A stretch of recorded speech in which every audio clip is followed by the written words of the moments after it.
சஷ்டாஷ்டக அமைப்புகள் சுபத்துவமாக இருந்தால், இதை நான் தனியாக வேணா ஒரு எடிட் பண்ணி சொல்றேன்.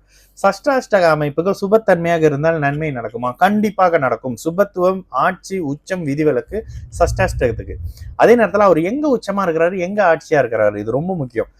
ஒரு எக்ஸாம்பிள் சொல்லணும் அப்படின்னா, அவயோகர்கள் தங்களுக்குள்ள நான் அடிக்கடி சொல்வேன், சூரியனும் சனி சந்திரன் சஷ்டாஷ்டகமா இருக்கிறது நல்லது, குரு சுக்கிரன் சஷ்டாஷ்டகமா இருக்கிறது நல்லது, செவ்வாய் புதன் சஷ்டாஷ்டகமா இருக்கிறது நல்லது. ஏன்னா ஒருவருக்கு ஒருவர் கெடுதல்களை பண்ணிக்கொள்ள முடியாத அமைப்புல இருக்காரு. இதுல செவ்வாய்க்கு 8ல வரும்போது மட்டும் புதனுக்கு வந்து செவ்வாயின் பார்வை வந்துடும். இது ஒரு மாதிரியான விஷயம் தான். ஆனாலும் இந்த 6-8 அமைப்புகள்ன்றது சுபத்தன்மையாக வர்ற காலகட்டத்துல, சுபத்தன்மையாக வர்ற இடங்கள்ல இங்க உங்களுக்கு நன்மையை செய்யும், கெடுதல்களை பண்ணாது.